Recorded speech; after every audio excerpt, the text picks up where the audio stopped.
Guys GA4 का हम लोग का कोर्स चल रहा है और आज के इस पर्टिकुलर वीडियो में हम लोग तीन इंपॉर्टेंट चीजों को समझने वाले हैं। GA4 में फिल्टर्स क्या होते हैं, कंपैरिजंस क्या होते हैं और सेगमेंट्स क्या होते हैं, इनको समझेंगे। देखिए, नाम से तीनों एक ही चीज लगती हैं और जब आप इनके वर्क देखेंगे तब भी आपको लगेगा कि एक ही जैसा काम करती हैं, बट थोड़े थोड़े सब में डिफरेंसेस हैं। और अगर ये सारी चीजें आपको समझ में आ गई तो जो प्री डिफाइंड रिपोर्ट्स होती है या फिर जो आप अपनी कस्टम एक्सप्लोर वाली रिपोर्ट बनाएंगे उनमें इनको यूज करना आपके लिए काफी आसान जो है वो हो जाएगा।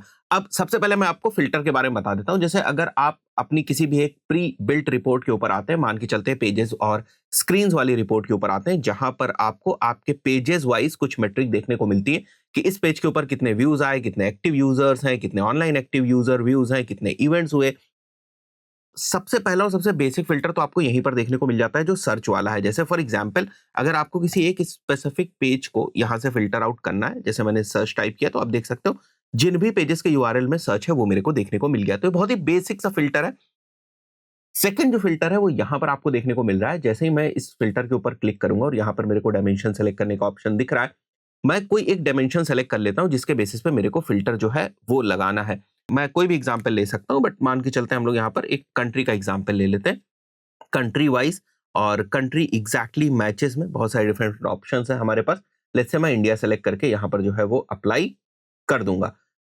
जैसे मैं इसको अप्लाई करूंगा इंडिया सेलेक्ट करके, आप देखोगे यहाँ पर हमारा जो फिल्टर है वो लग गया। तो ये फिल्टर बेसिकली आपकी दूसरी रिपोर्ट्स में कैरी फॉरवर्ड नहीं होता। यहाँ पर फिल्टर जरूर लग गया, डेटा जरूर आपको चेंज होती हुई यहाँ पर दिख रही है। ठीक है, पहले होम पेज के ऊपर अलग जो व्यूज थे वो थे, जैसे यहाँ पर आप देख रहे हो ना, टोटल व्यूज आपको इतने देखने को मिल रहा है। तो अगर आपको जो प्री एग्जिस्टिंग रिपोर्ट्स यहाँ पर इसमें कुछ आपको फिल्टर आउट करना है डिफरेंट डिफरेंट डायमेंशंस के बेसिस पे, तो वो आपको ऑप्शन यहाँ पर देखने को मिल जाता है। जैसे मैं वापस यहाँ पर आता हूँ तो देखिए डायमेंशन के बेसिस पे आपको फिल्टर करने का ऑप्शन मिल जाता है। सबसे अच्छी चीज यहाँ पर यह है कि आप यहाँ पर मैचेस रेजेक्ट्स वगैरह को यूज कर सकते हैं और एक आपको कंडीशन भी देखने को मिलती है which is basically and condition. जैसे फॉर एग्जाम्पल मैंने यहाँ पर सेलेक्ट किया कि मेरे को वो डेटा देखनी है जहां पर जो है वो कंट्री इंडिया हो, प्लस मतलब मैं एंड कंडीशन कर रहा हूं, साथ ही साथ जो है वो अगर मैं डिवाइस कैटेगरी सेलेक्ट कर लूं, device category exactly matches let's say mobile, तो उसको मैं सेलेक्ट कर लेता हूं और मैं उसको अप्लाई करूंगा। तो अब इन दोनों कंडीशंस के कलेक्टिव बेसिस के ऊपर मेरे को यहाँ पर रिपोर्ट जो है वो देखने को मिल रही है। फिल्टर और कंपैरिजंस हैं ये दोनों ही आप जो आपकी प्री एग्जिस्टिंग रिपोर्ट्स होती हैं, इनमें आप मॉडिफिकेशंस थोड़े बहुत कर सकते हैं। वहां पर आप ये बेसिकली इनको यूज करते हैं। जब भी आप अपनी कस्टम रिपोर्ट्स एक्सप्लोर वाले सेक्शन में जाकर बनाएंगे, वहां पर बेसिकली आप सेगमेंट्स का यूज करते हैं। तो सेगमेंट्स जो फिल्टर और कंपैरिजंस हैं उनसे भी थोड़े से एडवांस है। फिल्टर के साथ एक ड्रॉबैक ये है कि जब भी आप कोई फिल्टर अप्लाई करते हैं, जैसे मैं फिर से आपको यहाँ पर अप्लाई करके दिखाता हूँ। जैसे मैंने डिवाइस कैटेगरी सेलेक्ट किया और यहाँ पर मैं एग्जैक्टली मैचेस करके लेट्स से मोबाइल सेलेक्ट कर देता हूँ। और इसके बाद अगर मैं किसी दूसरी रिपोर्ट के ऊपर जाता हूँ, जैसे मैं लैंडिंग पेज की रिपोर्ट के ऊपर गया, तो यहाँ पर अगर आप देखेंगे तो आपको फिल्टर देखने को नहीं मिलेगा। मैं वापस आता हूँ पेजेस एंड स्क्रीन्स के ऊपर और यहाँ से वापस जो है वो फिल्टर गायब हो गया। तो बेसिकली फिल्टर आपका कैरी फॉरवर्ड नहीं होता है दूसरी रिपोर्ट्स में। तो ये एक ड्रॉबैक है फिल्टर के साथ।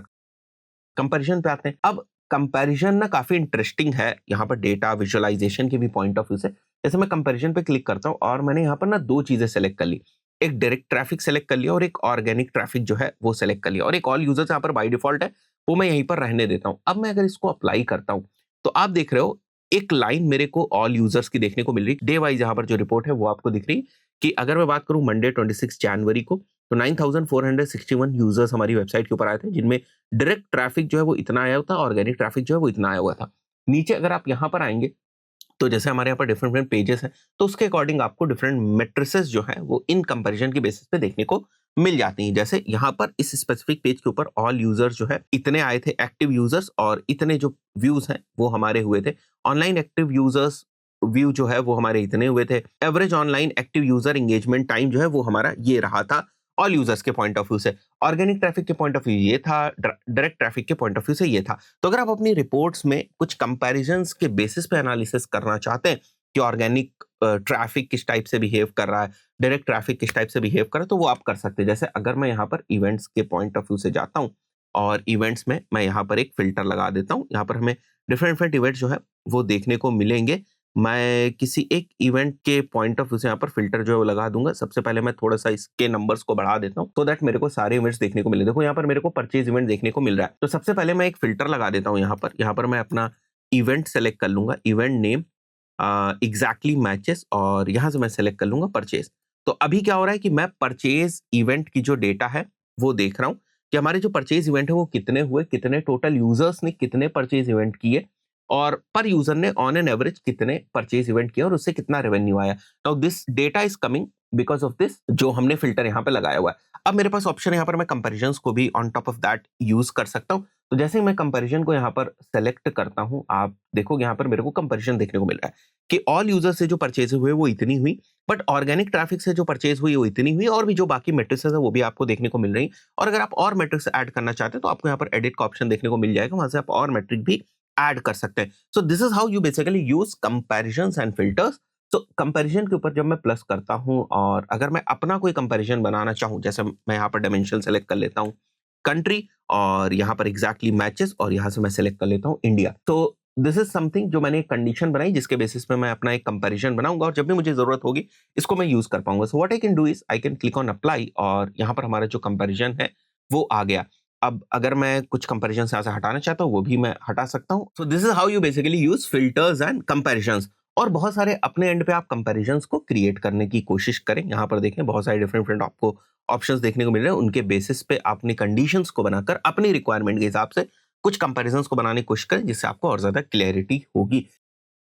नाउ आ जाते हैं हम लोग सेगमेंट वाले पार्ट के ऊपर। तो जब भी आप अपने एक्सप्लोर वाले सेक्शन में जाएंगे और मैं यहाँ पर ना एक फ्री फॉर्म वाली रिपोर्ट जो है वो ओपन कर लूंगा और यहाँ पर मेरे को कुछ डेटा जो है वो देखने को मिल रही है। और अगर आप देखेंगे तो डिवाइस वाइज मेरे को यहाँ पर सिटी वाइज एक्टिव यूजर्स कितने थे ये देखने को मिल रहा है। तो मैं थोड़ा सा पहले इसको क्लियर कर देता हूँ सो दैट आप लोगों को चीजें समझ में आए। सबसे पहले मैं डिवाइस कैटेगरी यहाँ से हटा देता हूँ कॉलम से, उसके बाद मैं यहाँ से सिटी भी हटा देता हूँ और मैं डायमेंशन में सेलेक्ट कर लेता हूँ इवेंट्स और इसकी भी मैं रोज को ना थोड़ा सा बढ़ा देता हूँ, 50 कर देता हूँ, मुझे सारे इवेंट्स जो है वो देखने को मिले। तो अभी अगर आप देखोगे तो ये हमारे इवेंट्स हैं और कितने यूजर्स ने इन इवेंट को किया हुआ है, that is something which we are seeing over here. अगर मैं यहाँ पर वैल्यू भी ले लेता हूँ, जैसे मैं एक और मेट्रिक जो है वो ले लूंगा यहाँ पर और यहाँ पर मैं रेवेन्यू ले लूंगा, ठीक है। तो मैंने रेवेन्यू टाइप किया और परचेज रेवेन्यू मेरे को देखने को मिल रहा है, मैं कंफर्म करता हूँ। अब मेरे पास एक और इन्फॉर्मेशन यहाँ पर आ जाएगी परचेज रेवेन्यू की और परचेज रेवेन्यू को मैं यहाँ पर जो है वो सेलेक्ट कर लूंगा एक्टिव यूजर्स के साथ। तो अभी अगर आप देखोगे तो एक्टिव यूजर्स भी आपको देखने को मिल रहा है और परचेज रेवेन्यू भी आपको देखने को मिल रहा है। अगर मैं यहाँ पर एक्टिव यूजर्स की जगह इवेंट काउंट जो है वो लगा देता हूं तो अभी आपको और ज्यादा क्लैरिटी हो जाएगी कि इस इवेंट को इतने यूजर्स ने इतनी बार जो है वो किया हुआ है और यहाँ से इतना रेवेन्यू जो है जनरेट हुआ है। अब पेज व्यू के साथ कोई रेवेन्यू एसोसिएटेड नहीं होता इसलिए आपको देखने को नहीं मिल रहा है, बट अगर आप परचेज के ऊपर जाएंगे, जैसे यहाँ पर आप देख रहे हैं परचेज के ऊपर अगर आप जाएंगे तो आपको परचेज रेवेन्यू जो है वो देखने को मिलेगा। अब यहाँ पर समझिए आप कि हम सेगमेंट्स को किस तरीके से यूज करते हैं। अगर अभी आप देखेंगे तो सेगमेंट कंपेरिजन में आपको कोई भी सेगमेंट जो है वो देखने को नहीं मिल रहा है, बट फॉर एग्जाम्पल अगर मैं ये चाहता हूं कि जितने भी ये एक्टिव यूजर्स हैं इनमें से बेसिकली यूएस से आया हुआ ट्रैफिक कितना है, यूएस से आए हुए यूजर्स कितने, तो यहाँ पर देखो एक प्री डिफाइंड जो है वो सेगमेंट बना हुआ है। अभी हम लोग एक नया सेगमेंट भी बना लेंगे, बट मैं आपको इसको एडिट करके दिखाता हूँ। तो यहाँ पर देखिए ये इस सेगमेंट का नाम है यूएस और यहाँ पर आपके पास डिस्क्रिप्शन मेंशन करने का ऑप्शन होता है, यहाँ पर कोई नहीं मेंशन किया गया बट आपके पास होता है। और फिर आपने यहाँ पर जो है वो अपना एक ऑप्शन सेलेक्ट किया कि country ID exactly matches US at any point in time. तो इस कंडीशन के बेसिस पर बेसिकली आपने एक सेगमेंट बनाया हुआ। अभी हमने सेगमेंट को यूज नहीं किया, बट जैसे आप सेगमेंट को यूज करेंगे जो डेटा आपको फ्री फॉर्म चार्ट में देखने को मिल रही है आपको चेंज होती हुई दिखाई देगी। So according to this segment अगर मैं अप्लाई करता हूं तो जितने भी यूजर्स हैं ओवरऑल उनका 59% अप्रोक्सीमेटली ये सेगमेंट कैरी करता है। मतलब जितने भी हमारे यूजर्स आए ओवरऑल हमारी वेबसाइट के ऊपर उनमें से 59% यूजर्स जो है वो यूएस से आए हुए हैं। तो इसको मैं सिंपली यहीं से अप्लाई जो है वो कर दूंगा और जैसे मैं अप्लाई करूंगा आप देखोगे यूएस वाली डेटा आपको जो है वो यहाँ पर देखने को मिल रही है। इसके अलावा अगर मैं अपना और एक सेगमेंट बनाना चाहूं, जैसे मैं नया सेगमेंट बनाता हूं, यूजर सेगमेंट सेलेक्ट करूंगा और यहाँ पर मैं सेलेक्ट कर लेता हूँ कंट्री। थोड़ा सा आसान करने के लिए आपके पॉइंट ऑफ व्यू से मैं कंट्री ही सेलेक्ट करूंगा यहाँ पर। तो मैंने सेलेक्ट कर लिया कंट्री आईडी और कंट्री आईडी में मैंने मेंशन कर दिया यहाँ पर एग्जैक्टली मैचेस और मुझे पता है इंडिया के लिए वी यूज IN, तो मैंने इसको सेलेक्ट कर लिया, अप्लाई कर दिया और यहाँ पर इसको मैंने अप्लाई कर दिया। तो दिस इज अनटाइटल्ड सेगमेंट क्योंकि मैंने इसका नाम जो है वो नहीं रखा हुआ था, बट अगर आप देखेंगे तो अनटाइटल्ड सेगमेंट की डेटा आपको यहाँ पर देखने को मिल रही है, ये यूएस वाली आपको डेटा देखने को मिल रही है। तो this is how you basically use segments in GA4। तो आपने देखा फिल्टर भी लगभग लगभग वही वही काम करता है, और जो हमारे कंपैरिजंस हैं प्री डिफाइंड रिपोर्ट्स के अंदर वो भी वही काम करते हैं, और जो हमारे ये सेगमेंट्स है वो भी यही काम करते हैं, और कुछ बहुत सारे ना प्री डिफाइंड सेगमेंट्स भी आपको यहाँ पर देखने को मिलेंगे। सो सेगमेंट को ना आप एक काइंड ऑफ ऑडियंस समझ सकते हैं। तो if you want to study that audience only, so उसलिए आप उसको यहाँ पर जो है वो सेलेक्ट करते हैं। अब मैं एक दो चीजें और आपको बताता हूँ। जैसे मैं सेगमेंट पे गया यहाँ पर और मैं क्रिएट न्यू सेगमेंट पे गया, तो यहाँ पर आपको यूजर सेगमेंट देखने को मिल रहा है, यहाँ पर आपको सेशन सेगमेंट देखने को मिल रहा है, और यहाँ पर आपको इवेंट सेगमेंट देखने को मिल रहा है। अब ये बहुत इंपॉर्टेंट कॉन्सेप्ट है बेसिकली GA4 के पॉइंट ऑफ व्यू से, कि आखिर यूजर सेगमेंट का क्या मतलब होता है, सेशन सेगमेंट का क्या मतलब होता है, और इवेंट सेगमेंट है उसका क्या मतलब होता है। अब मान के चलते हैं कि आपकी एक वेबसाइट है जिसके ऊपर एक यूजर आया, लेट्स से एक यूजर आपकी वेबसाइट के ऊपर आता है और वो डिफरेंट डिफरेंट इवेंट्स करता है। मान के चलते उसने एक बार व्यू आइटम इवेंट किया, उसके बाद उसने ऐड टू कार्ट इवेंट किया, और उसके बाद जो है वो उसने परचेज इवेंट किया। ठीक है, एक बार आता है, पहली बार, इसको हम लोग बोलते हैं सेशन 1, राइट, पहली बार आया। उसके बाद अगले दिन फिर से आता है, this is the same user, ये वापस आपकी वेबसाइट के ऊपर आता है, सेम यूजर, और उसने जो आपकी वेबसाइट के ऊपर फिर से एक इवेंट किया जिसको बोलते हैं व्यू आइटम इवेंट, और उसके बाद उसने ऐड टू कार्ट भी नहीं किया, परचेज भी नहीं किया, और ये हो गया हमारा सेशन 2, राइट। अब अगर हम यूजर के पॉइंट ऑफ व्यू से बात करें तो हम क्या बोलेंगे कि एक ही यूजर आया, राइट, एक ही यूजर आया। या अगर मैं इसको दूसरे तरीके से बात करूं कि व्यू आइटम इवेंट कितने यूजर्स ने किए, तो आपका आंसर क्या होगा, एक यूजर ने किया। तो this is basically user segment. जब भी आप यूजर वाइज रिपोर्ट देखने की कोशिश करते हैं, यूजर वाइज क्वेश्चन करने की कोशिश करते हैं, that is basically user segment. फिर से समझिए, मैंने क्या बोला कि व्यू आइटम इवेंट कितने यूजर्स ने किया, दैट इज बेसिकली 1 यूजर। तो व्यू आइटम इवेंट के आगे 1 लिखा रहेगा यूजर्स में, अगर मैं यूजर वाइज रिपोर्ट जो है वो देखता हूं। वहीं पर अगर मैं ये बोलूं कि view item event session wise कितनी बार हुआ, सेशन के स्कोप में देखेंगे अगर, तो एक सेशन में यहां हुआ और एक सेशन में यहां हुआ, तो हम क्या बोलेंगे, सेशन वाइज अगर हम देख रहे हैं तो 2 बार व्यू आइटम हमारा इवेंट हुआ। इसी तरीके से एक यूजर ने 2 जो है वो सेशंस किए। ये डेटा समझ में आ रही है जो मैं आपको बता रहा हूं। व्यू आइटम इवेंट एक यूजर ने 2 बार किया। अगर मैं केवल इवेंट के पॉइंट ऑफ व्यू से बोलता हूं कि व्यू आइटम इवेंट कितने यूजर्स ने किया, तो एक यूजर ने किया।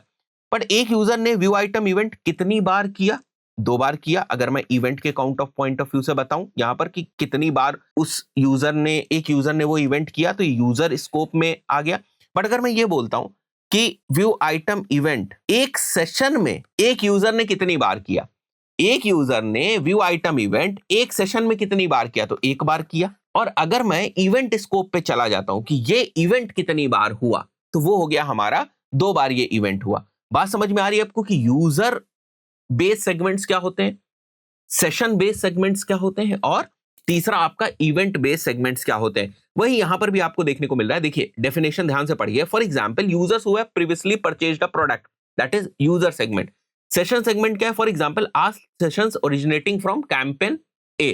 तो जब भी आप सेशन के स्कोप में डेटा देखना चाहते हैं, that is basically called as session segment. जब आप यूजर के स्कोप में डेटा देखना चाहते हैं, यूजर सेगमेंट। जब आप इवेंट्स के स्कोप में डेटा देखना चाहते हैं, that is basically event segment. बाकी आपको ये कॉन्सेप्ट जरूर समझ में आना चाहिए कि यहां पर एक यूजर ने 2 व्यू आइटम इवेंट्स किए overall across all sessions. But अगर मैं एक सेशन की बात करूं, पर सेशन की बात करूं, तो एक यूजर ने एक व्यू आइटम इवेंट किया पर सेशन में। डिफरेंस समझ में आ रहा है? तो इसलिए आपको डिफरेंट डिफरेंट स्कोप्स जो हैं वो दिए हुए हैं। और यहां पर अगर आप देखेंगे तो कुछ आपके लिए सजेस्टेड सेगमेंट्स भी हैं, जैसे billable users that have registered a form of payment किया अगर उन्होंने, तो पहले से इन्होंने कुछ सजेशंस जो है वो बना के रखे हुए हैं।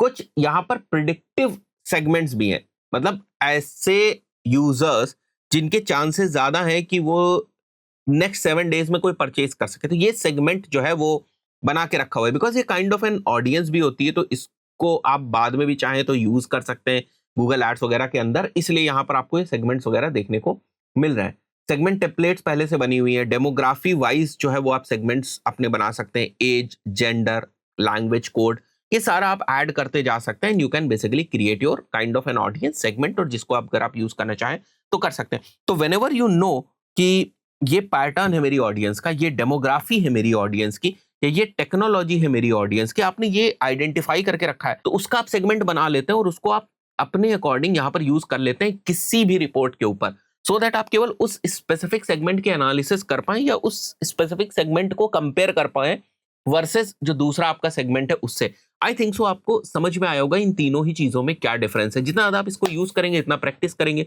उतनी ज्यादा और आपको क्लियरिटी होती जाएगी। इस पर्टिकुलर वीडियो में इतना ही, मिलते हैं नेक्स्ट वीडियो में। Till then, good bye.